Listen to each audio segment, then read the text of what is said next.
Hey everybody, today we're going to be talking about my animation process on Duel of the Dyad, specifically in regards to how I use live action reference footage in Dragonframe software. So let's get into it. So before we get into how I use live action reference footage in Dragonframe, let's just talk about the animation process in general. There were 3 phases in Duel of the Dyad to animation. The character animation, the wave machine automaton that you'll see created like the waves in the film, and then there's all the splashes from my multiplane panel.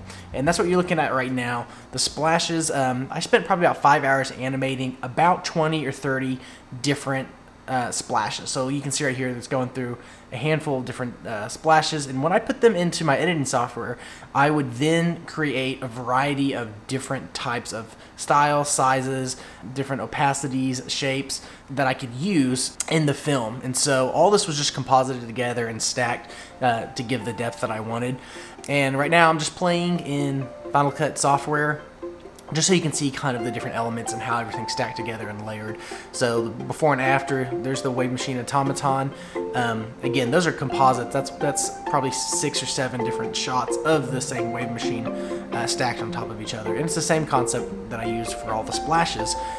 So here I am animating the wave machine automaton.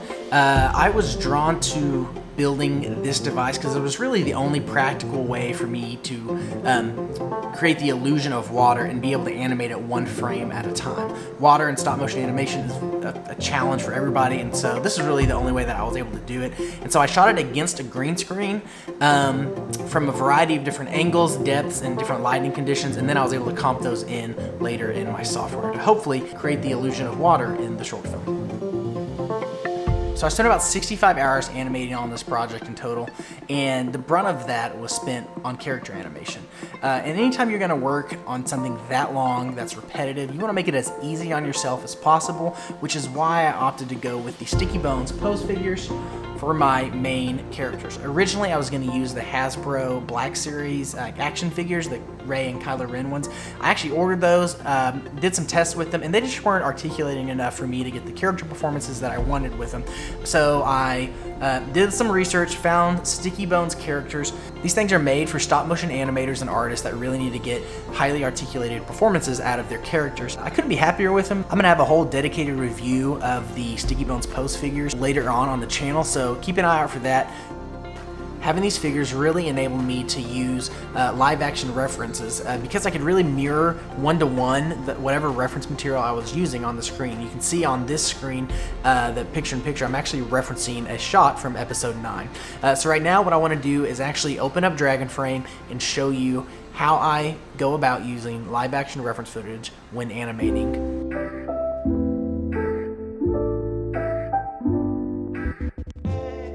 Got the camera hooked up, 5D Mark III, and right now I'm just setting up the scene. I got a black backdrop, so it's easier to see. Grabbing focus, and I'm going to go to the cinematography mode and get some settings figured out. This is all standard. I'm sure you figured this out if you have Dragonframe. Now the important thing here that we want to look at is not the X sheet or the notepad, but the guide layers. The guide layers is where you can insert media and where you can insert your live action reference. So you add the little plus button, and you're going to load a movie. And I have a pre-selected movie, and I think everybody here is going to really enjoy what I've selected that we're going to animate to.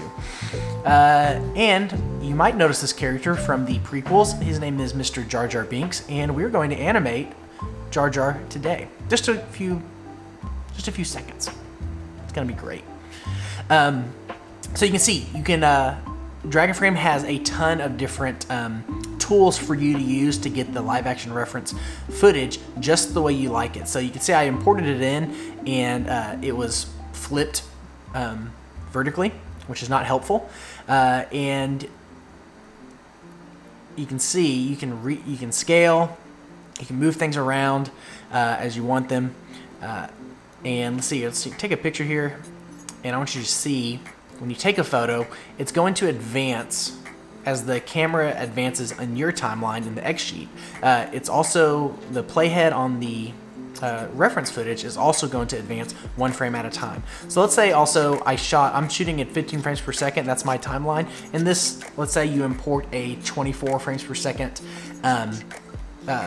video clip, Dragonframe will convert it automatically to play at the speed that you're playing at. So it'll probably chop frames in between. If I'm at 24 and I'm animating at 15, that's okay. You can still get the basic gist of the movement that you'll need, which is super helpful that I don't have to do that. I don't have to go like figure out all that stuff before I import it. That Dragonframe just does it automatically. So right now, a big thing is getting the playhead where you want it. So you're gonna unlock it right there, that link. You're gonna have to click that. And so let's say you imported a video and it's 3 seconds. You want to start at 1.2 seconds. Maybe that first second is not needed. And so what you're gonna need to do is unlock that little link, and then move the playhead to where you want it to start, and then lock it back. And that'll allow you to, wherever your camera is, it'll match up wherever you set the playhead, which is really convenient. Right now I am I'm cropping the footage because you're shooting at 16:9 format, and you import a video. Well, you might not need the entire video. You just want a character animation. So what I found myself doing a lot is importing a video. Maybe it's Rey pulling up a lightsaber. Well, I would just crop into the action of Rey and her lightsaber. And you can see this is kind of what I'm doing right now with Jar Jar. I want to get the walking motion that he does and turning. So I'm just cropping to get the footage that I want. You can see you can change the opacity of all your layers, the size and scale. And I like to get my characters from my live action reference footage about the same size as the characters that I'm animating.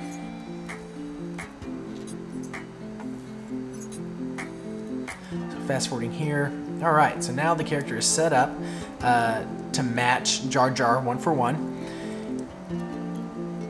And I'm just gonna let this play and just show you and just kind of talk through my process.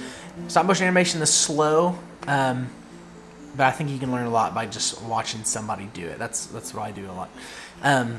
So be mindful as you're referencing footage to try to get things matching up front at the beginning as much as you can, if the goal is to have a 1-to-1 match.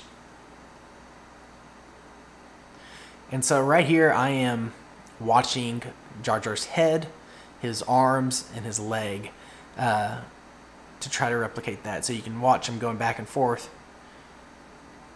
So, that right palm looks okay, but that head is not giving the right general motion.